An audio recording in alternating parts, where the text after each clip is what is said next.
بسم اللہ الرحمن الرحیم۔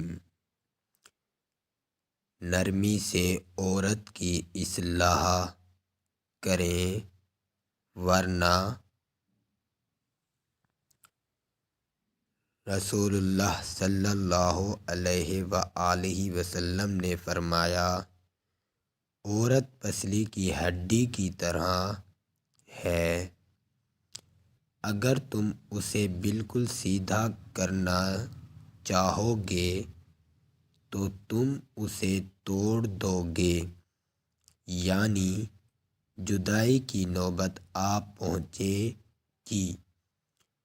اور اگر تم عورت سے فائدہ اٹھانا چاہو تو تمہیں اس کا ٹیڑھا پن برداشت کرتے ہوئے اس کی خوبیوں سے فائدہ اٹھانا ہوگا۔